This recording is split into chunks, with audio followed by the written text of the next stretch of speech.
ஸ்ரீ ஆதிசங்கரர் அருளிய ஸ்ரீ அன்னபூர்ணா ஸ்தோத்திரம். அதுல 2வது ஸ்லோகம்.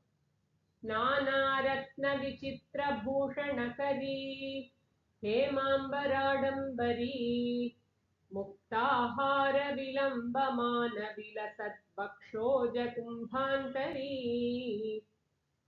காஷ்மீராகருவாசிதா ருச்சிகரி काशीपुराधीश्वरी भिक्षां देहि कृपावलंबनकरी मातान्नपूर्णेश्वरी. ஸ்ரீ ஆதிசங்கரர் இந்த ஸ்தோத்திரத்தை காஷி நகரத்துல எழுதினதாக சொல்லப்படுது. அன்னபூர்ணா ஜெயந்தி உற்சவம் அப்படிங்கிறது இந்த மார்கழி மாசத்துல பௌர்ணமி தினத்தன்று விமர்சையாக கொண்டாடப்படுகிறது. இந்த 2வது பாடல்ல ஆதிசங்கராச்சாரியா நமக்கு அம்பாளுடைய திருவுருவத்தை மனசுல பதிய வைக்கிறார். நம்ம எல்லாருக்கும் சகுன உபாசனை அப்படிங்கிறது ரொம்ப தேவையா இருக்கு. மனசுல நம்ம உள்முகத்துல தியானம் பண்ணி பழகணும். வெளியில நிறைய கோவிலுக்கு போய் அம்பாளுடைய திருவுருவத்தை நிறைய தரிசனம் பண்ணி பழகணும். அப்புறம் அந்த திருவுருவத்தை நம்ம மனசுல தியானம் பண்ணி பழகணும். அதனால நமக்கு நிறைய இந்த மாதிரி தியானத்துக்காக இந்த மாதிரியான ஸ்லோகங்கள்லாம் ரொம்ப நம்மளுக்கு பிரயோஜனமா இருக்கும். பொதுவா ஸ்தோத்திரங்கள்ல எந்த டெய்டியை பத்தி பாடுறோமோ, எந்த பகவானை பத்தி பாடுறோமோ, அந்த பகவானுடைய இறைவனுடைய இறைவியுடைய லீலைகள் மற்றும் அவங்களுடைய அப்பியரன்ஸ் பார்க்கறதுக்கு திருவுருவம் எப்படி இருக்கும் அதை பற்றின வர்ணனைகள் பொதுவாக ஸ்தோத்திரங்கள்ல மகான்கள் நமக்காக பாடி அருளி இருக்கிறார்கள். அது நமக்கு தியானத்துக்கு ரொம்ப பிரயோஜனமா இருக்கும். இந்த பாட்டிலையும் ஸ்ரீ ஆதிசங்கராச்சாரியா நமக்காக அம்பாளுடைய திருவுருவத்தை சொல்றார். அம்பாள் எப்படி இருக்காளாம்? நானாரத்ன விசித்திர பூஷணகரி, விசித்திரமான பூஷணங்கள் அணிஞ்சிட்டு இருக்கா. நிறைய பூஷணங்கள் அணிஞ்சிட்டு இருக்கா அம்பாள். காதுல தாடங்கம் போட்டு இருக்கா, மூக்குல மூக்குத்தி போட்டு இருக்கா, புல்லாக்கு போட்டு இருக்கா, கழுத்துல அட்டிகை போட்டு இருக்கா, ஹாரம் போட்டு இருக்கா, கையில வளையல்கள் போட்டு இருக்கா, ஒட்டியானம் போட்டு இருக்கா, நிறைய இருக்கு. அதெல்லாம் நம்ம மனசுல நினைச்சு பழகணும். அந்த எல்லா பூஷணங்கள்லயும் என்ன இருக்கா? நானா ரத்ன விசித்திரமான ரத்னங்கள், கிடைத்தற்கரிய ரத்னங்கள் எல்லாம் வெரைட்டி வரும். நானா ரத்னா நானான பலவிதமான ரத்னங்கள், கடலுக்கு அடியிலிருந்து கிடைச்சது நிறைய விஷயங்கள். அப்படிப்பட்ட கோமேதகம், அப்புறம் பச்சை கலர், ரெட் கலர்னு கலர் கலரா இருக்கு எல்லாம். அதெல்லாம் அம்பாள் அணிந்து கொண்டிருக்கிறாள். அப்புறம் ஹேம அம்பர ஆடம்பரி, ஹேமம்னா தங்கம்னு அர்த்தம். அம்பாளுடைய வஸ்திரம் தங்கத்தால் ஆனது, தங்கத்தால் ஆன வஸ்திரத்தை அணிந்திருக்கிறாள். அணிந்து கொண்டு ஆடம்பரி அப்படின்னா பீசிங்கா இருக்கா அம்பாள். நம்ம பார்க்கறதுக்கே ஜுவலிக்கிற அம்பாள், ஒளி பொருந்தியவளாக இருக்கா. தேஜோமய ரூபம், பார்த்து கொண்டே இருக்காமல் இருக்கு. அம்பாள் கிட்ட அம்பாள் மேல சாத்திருக்கிற அந்த படுவை அப்படி ஒரு ஷைன் அளிக்கிறது. அதுலயும் நிறைய ரத்னங்கள் பதிக்கப்பட்டிருக்கு. அப்புறம் முக்தாஹார விலம்பமான விலசத் பக்ஷோஜ கும்பாந்தரி, அம்பாளுடைய 2 ஸ்தனங்களை பத்தி சொல்றாரு. 2 ஸ்தனங்களும் பக்ஷம்னா ஸ்தனங்கள். அந்த ஸ்தனங்கள் எப்படி இருக்கும்? அம்பாளின் 2 முலைகளும் கும்பம் போல இருக்கு, குடம் போல இருக்கு. சுபக்ஷோஜ கும்பாம் அப்படின்னு ஒரு ஸ்தோத்திரம் இருக்கு இல்லையா? அதே மாதிரி இங்க பக்ஷஸ்தலம் எப்படி இருக்கா? 2 பக்ஷங்களும் கும்பம் போல இருக்கு, பாட் போல இருக்கு. அதுக்கு இடைப்பட்ட பகுதி இருக்கு, அந்தரி அப்படின்னா 2 கும்பத்துக்கும் நடுவுல ஒரு ஸ்பேஸ் இருக்கு. அந்த ஸ்பேஸ்ல என்ன இருக்கு? அம்பாளுடைய முத்து மாலை. நம்ம மனசுல அப்படியே நம்ம நினைச்சு பார்க்கணும். நம்ம இந்த பாட்டை கேட்கும் போது, படிக்கும் போது நம்ம மனசுல அப்படியே நம்ம தியானம் பண்ணி பழகணும். முக்தாஹார, முத்தால் ஆனது, முத்தான முத்தா முத்துக்களால் ஆன ஹாரம். ஹாரம்னாலே லாங்கா தானே இருக்கும், அட்டிகை தான் ஷார்ட்டா இருக்கும் இல்லையா?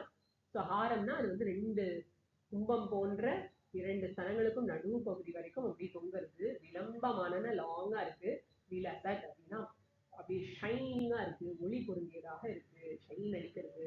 நம்ம இதை நிறைய படத்துல பார்த்துருக்கலாம். அம்பாளுடைய திருவுருவங்கள்ல நம்ம பொதுவா பார்த்தோம்னா, நம்ம வீட்டுல சுவாமி படங்கள்ல நிறைய பார்க்கலாம். நம்ம புவனேஸ்வரி எந்த படத்தை எடுத்தாலும் அம்பாளுடைய ஸ்தனங்களுக்கு நடுவுல ஒரு லாங்கா ஒரு ஹாரம் போட்டு இருப்பா அம்பாள். அது இந்த இடைப்பட்ட பகுதியில இருக்கும். அம்பாளுடைய ஸ்தனங்கள் நமக்கு கருணையையும் ஞானத்தையும் வழங்குபவனவாக இருக்கு. உலக ஜீவராசிகள் அத்தனை பேருக்கும் அத்தனை தேவைகளையும் பூர்த்தி செய்கிறா அம்பாள். வெறும் உணவு மாத்திரம் போராதே, நமக்கு சாப்பாடு மட்டும் கிடைச்சா போராது. நமக்கு நிறைய தேவைகள் இருக்கு. வஸ்திரம் தேவையா இருக்கு, இருக்க இடம் தேவையா இருக்கு, சுவாசிக்க நல்ல காற்று, நல்ல படிக்க அறிவை விருத்தி செய்யக்கூடிய நல்ல விஷயங்கள், சத் சங்கம், அதுக்கப்புறம் குரு, சாஸ்திர பட்டணம், எல்லாம் இன்னும் நிறைய எண்ட்லெஸ்ஸா இருக்கு நம்மளுடைய. முக்கியமாக குரு, சாஸ்திர பட்டணம், ஞானம், இது எல்லாத்தையும் தருகின்றவளாக இருக்கு அம்பாளுடைய ஸ்தலங்கள். அதை தான் குறிக்கிறது. அம்பாள் நமக்கு கருணையையும் ஞானத்தையும் வழங்குபவளாக இருக்கிறாள். வைராகியத்தை கொடுக்கிறா, விவேக புத்தியை கொடுக்கிறா அம்பாள். ஸோ அப்படிப்பட்ட அம்பாளினுடைய ஸ்தலங்கள். ஞானசம்பந்தருக்கு பால் கொடுத்து ஞானசம்பந்தர் எப்படி பாட ஆரம்பிச்சார்?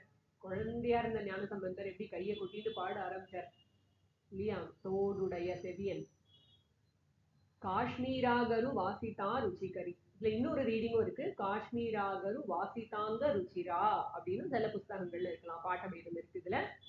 இங்க நான் இதை எடுத்துட்டு இருக்கேன். காஷ்மீராகரு வாசிதா ருச்சிகரி. காஷ்மீர அகரு. காஷ்மீரம்னா சாஃப்ரான், சாஃப்ரானும் அகருனா அந்த மஸ்கு டேரோட ஒரு இது, மஸ்குன்னு சொல்லுவாரு, ஒரு வாசனை திரவியம்.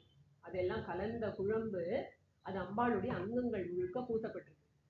வாசிதான அப்ளை பண்ணப்பட்டிருக்கு. ருச்சிகரி அப்படின்னு ரொம்ப அட்ராக்டிவா இருக்கா அம்பாள். இதெல்லாம் பூசிட்டு ரொம்ப அட்ராக்டிவா இருக்கா. இந்த கோவிலுக்கு போனாலே ஒரு தனி வாசனை வரும். அங்க ஏத்துற நெய் தீபம், அப்புறம் அங்க காட்டுற தீபாராதனை, அந்த வாசனை, இதெல்லாம் சேர்ந்து ஒரு மணக்கும். அப்படி அம்பாளுடைய திருமேனியிலும் நிறைய அந்த வாசனை திரவியங்கள் பூசப்பட்டிருக்கு. இப்படி எடுத்தனாலும் அதே பொருள் தான். காஷ்மீர அகரு வாசிதாங்க ருச்சிரா, வாசித அங்க ருச்சிரா. அப்படிப்பட்ட அங்கங்கள்ல பூசியிருக்கா அம்பாள், பூசிட்டு இருக்கா. அப்படி அவ அட்ராக்டிவா இருக்கா. ருச்சிரா அப்படின்னா அதே பொருள் தான் தருது. காஷ்மீரா அகரு வாசிதா ருச்சிகரி. காஷி புராதீஸ்வரி. அம்பாள் காஷி நகரத்தின் அதிபதியாக, தலைவியாக இருக்கிறாள், வீற்றிருக்கிறாள். காஷி நகரத்துல வீற்றிருக்கிறாள். பிக்ஷாம் தேகி. அம்மா பிக்ஷை அளிப்பாயாக. நீயே எங்களுக்கு கிருபா அவலம்பனகரி, கருணை கடலாக விளங்குகிறாள், கருணையை புழிகிறாய். நீ எங்களுக்கு பற்றுக்கோடாக இருக்கிறாய். வாழ்க்கையில நாங்க எதை நோக்கி போகும், என்ன வேணா நடந்துட்டு போகுது சுத்தி மத்தி, எங்களுடைய குறிக்கோள் என்ன? உன்னோட எங்க மனசை கட்டி வை. நீயே எங்களுக்கு எப்படி ஒரு கொடி படறதுக்கு ஒரு கம்பு தேவையோ, நட்டு வைப்போமோ, அதே மாதிரி உலகத்துல என்ன நடந்தாலும் சரி, இன்பமோ துன்பமோ, யாராவது நம்மளுடைய புகழ்ச்சியோ இகழ்ச்சியோ, சுத்தி என்ன வேணா நடக்கட்டும், உடம்பு சரியில்லாம போகட்டும், ரொம்ப நல்லா இருக்கட்டும், ஆரோக்கியம் பலமா இருக்கட்டும், பலவீனமாகட்டும், என்ன வேணா நடக்கட்டும், கல்யாணமோ என்னவோ இழப்போ எதுவாக இருந்தாலும் சரி, ஆனா உன்னை நான் விட்டுடக்கூடாது அம்மா. என்னுடைய மனதை உன்னுடைய திருப்பாதங்களில் கட்டி வை. நீயே அவலம்பனமாக இரு, பற்றுக்கோடாக இரு அப்படின்னு அம்பாள் கிட்ட நம்ம பிரார்த்தனை பண்றோம். கிருபாவலம்பனகரி மாதா அன்னபூர்ணேஸ்வரி. அம்மா நீதான் எல்லாருக்கும் அம்மா, அன்னபூர்ணேஸ்வரி, எங்களுக்கு பிக்ஷையை அளிப்பாயாக அப்படின்னு இந்த பாட்டு இன்னும் ஒரு முறை நம்ம பாராயணம் பண்ணலாம். நானாரத்ன விசித்திர பூஷணகரி हेमाम्बराडम्बरी मुक्ताहार विलम्बमान विलसत् वक्षोजकुम्भान्तरी काश्मीरागरुवासिता रुचिकरी काशीपुराधीश्वरी भिक्षां देहि कृपावलम्बनकरी मातान्नपूर्णेश्वरी। ओम सर्वं श्री जगदम्बार्पणमस्तु।